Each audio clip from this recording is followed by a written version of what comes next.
دریائے سوات میں بارشوں سے پیدا ہونے والی شدید طغیانی کے باعث کالام کا سب سے مشہور اور مہنگا ہوٹل ہنی مون بہہ گیا۔ ہنی مون ہوٹل وادی کا سب سے خوبصورت اور مہنگا ہوٹل تصور کیا جاتا تھا۔ وہ اپنی خوبصورت جغرافیائی حیثیت کے باعث سیاحوں کا مرکز تھا۔ ڈیرہ اسماعیل خان اور سوات سمیت خیبر پختونخوا کے کئی علاقوں میں سیلابی ریلوں نے تباہی مچا دی، جس کے بعد صوبے میں ایمرجنسی نافذ کر دی گئی۔ وزارت داخلہ نے شدید بارشوں اور سیلاب کی ہنگامی صورتحال کے پیش نظر سویلین حکومت کی مدد کے لیے چاروں صوبوں میں پاک فوج تعینات کرنے کی منظوری دے دی۔ آئین کے آرٹیکل 245 کے تحت فوج تعینات کرنے کی سمری وفاقی کابینہ کو حتمی منظوری کے لیے بھجوا دی گئی۔ چاروں صوبائی حکومتوں نے سیلاب متاثرہ علاقوں میں فوج تعینات کرنے کی ریکوزیشن وزارت داخلہ کو بھجوائی۔ اس حوالے سے وزیر داخلہ رانا ثناء اللہ نے کہا کہ آئین کے آرٹیکل 245 کے تحت سویلین حکومت کی relief fund and rescue operations میں مدد کے لیے پاک افواج کی تعیناتی کی جا رہی ہے۔ گلگت بلتستان کی صوبائی کابینہ نے سیلاب متاثرین کے ریلیف فنڈ میں 1 ماہ کی تنخواہ بطور عطیہ دینے کا اعلان کیا ہے۔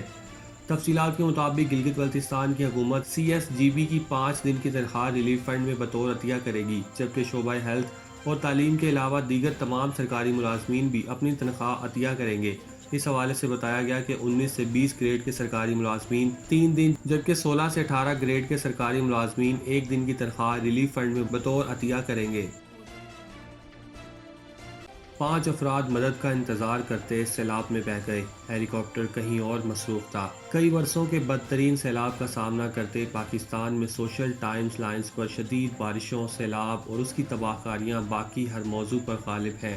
بلوچستان، سندھ اور جنوبی پنجاب کے اضلاع میں مسلسل کئی روز سے پیدا شدہ سیلابی صورتحال کا تذکرہ ابھی تھما نہ تھا کہ خیبر پختونخوا کے 2 الگ مقامات پر سیلاب میں کئی افراد کے پھنسنے اور مدد نہ ملنے پر 4 افراد کی ہلاکت کی اطلاعات نے سننے والوں کو افسردہ کر دیا۔ متعدد سوشل میڈیا صارفین نے ویڈیوز اور تصاویر شیئر کرتے ہوئے لکھا کہ خیبر پختونخوا کے ضلع لوئر کوہستان میں سیلابی ریلے میں پھنس جانے والے افراد خاصی دیر تک مدد کے منتظر رہے، لیکن اس سے محروم رہے اور پانی میں بہہ گئے۔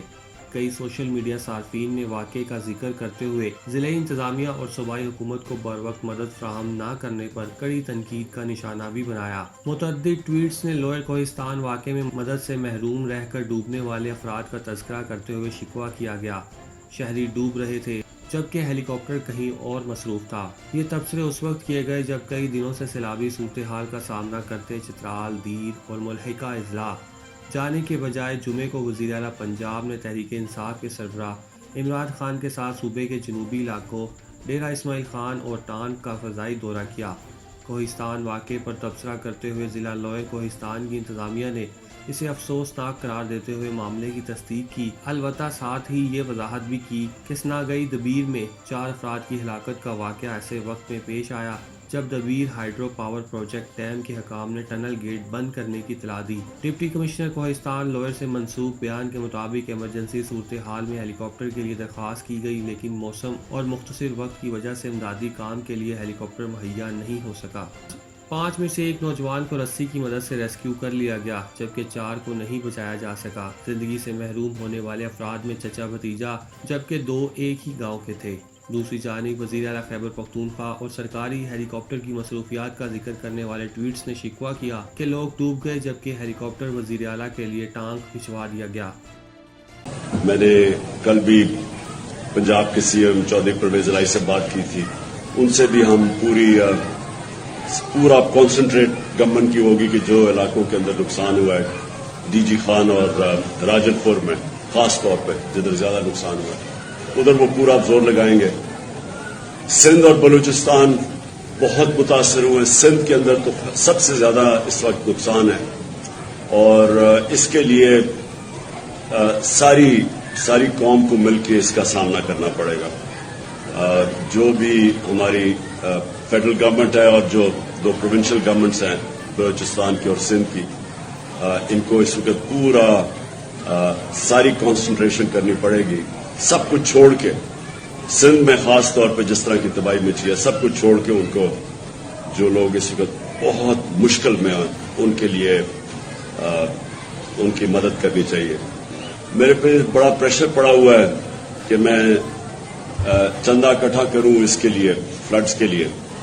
میں ابھی تک یہ بہت بڑی ذمہ داری، جب لوگوں سے آپ پیسہ اکٹھا کرتے ہیں، بہت بڑی ذمہ داری ہے۔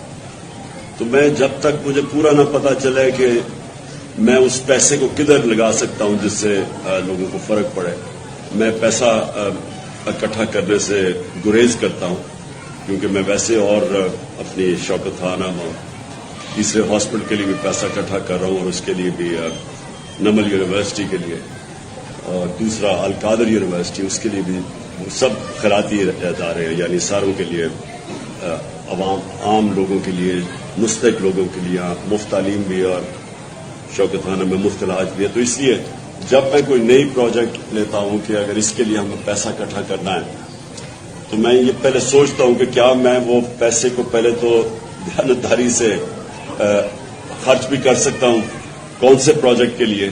تو میں اس لیے ابھی تک کوئی، مجھے پریشر کے باوجود میں کوئی ابھی تک فنڈ ریزنگ نہیں کر رہا، جب تک مجھے پوری طرح مجبوری کی حالت میں، لیکن مسافروں کی سیفٹی کے لیے یہ اعلان کرنا پڑ رہا ہے. جو ڈیسیژن میں railway headquarter, divisional headquarter اور منسٹری آف ریلویز شامل ہے کہ ہم ریلوے آپریشن کو ML1 پہ، جو پیسنجر آپریشن ہے، کارگو آپریشن چلتا رہے گا، لیکن پیسنجر آپریشن کو ہم ایک سرٹن پورشن ہے جو آپ کہہ لیں کہ خانپور سے اوپر اور حیدرآباد تک، اس ایریے میں ہم اس کو بند کر رہے ہیں، کیونکہ مسافروں کی زندگیوں کا تحفظ بہت ضروری ہے.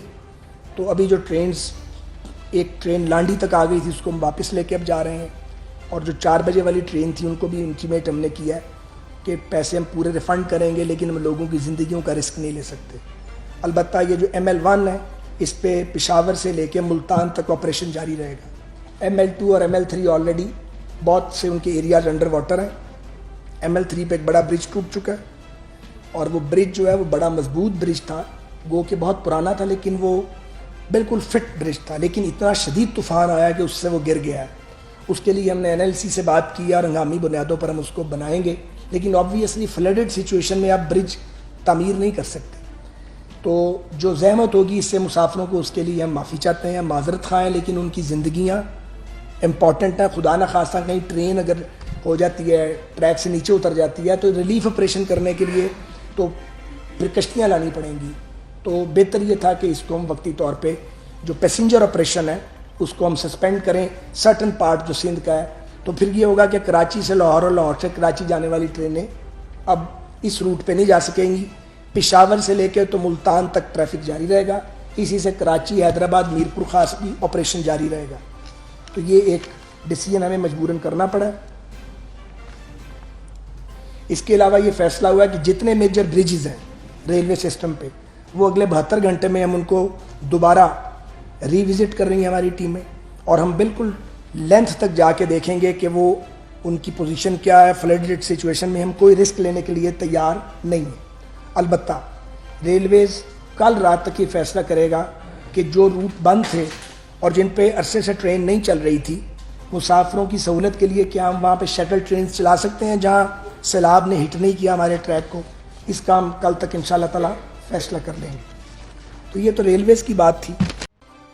مسلم لیگ نون کے قائد میاں نواز شریف، سابق صدر پاکستان آصف زرداری، امیر جمعیت علماء اسلام مولانا فضل الرحمان، وفاقی وزیر داخلہ رانا ثناء اللہ اور نون لیگ کے مرکزی نائب صدر مریم نواز کے خاوند کیپٹن ریٹائرڈ صفدر کے خلاف مقدمات درج کر لیے گئے. ذرائع کے مطابق 5 سیاسی قائدین اور رہنماؤں کے خلاف مقدمات اداروں کے خلاف بیانات دینے پر درج کیے گئے. سیاسی قائدین اور رہنماؤں کے خلاف مقدمات ایڈیشنل اسسٹنٹ کمشنر ریونیو کی مدعیت میں تھانہ کینٹ میں درج کیے گئے. واضح رہے کہ چیئرمین پاکستان تحریک انصاف عمران خان اور وفاقی وزیر داخلہ رانا ثناء اللہ کے خلاف بھی گزشتہ دنوں مقدمات درج کیے گئے ہیں، جس کے بعد سیاسی صورتحال میں موجود تلخی بڑھ گئی ہے.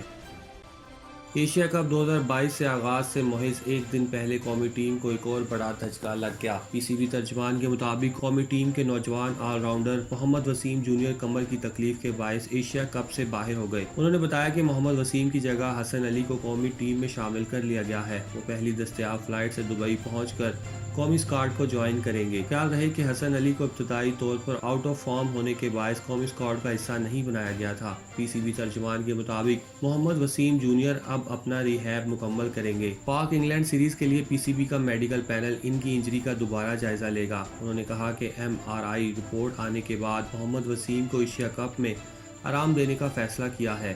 وہ گزشتہ روز پریکٹس سیشن کے دوران کمر کی تکلیف میں مبتلا ہو گئے تھے۔ واضح رہے کہ اس سے پہلے قومی ٹیم کے فاسٹ بالر شاہین شاہ افریدی بھی انجری کے باعث میگا ٹورنامنٹ سے باہر ہو گئے ہیں۔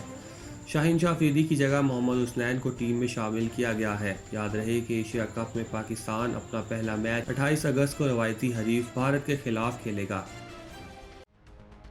This public service message is brought to you by Pak Watan.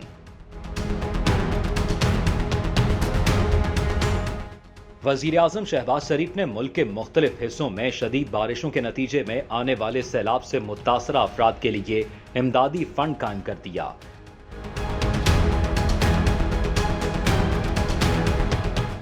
سیلاب زدگان کے لیے رقوم پرائم منسٹر ریلیف فنڈ 2022 کے اکاؤنٹ نمبر G12164 میں جمع کرائی جا سکتی ہیں۔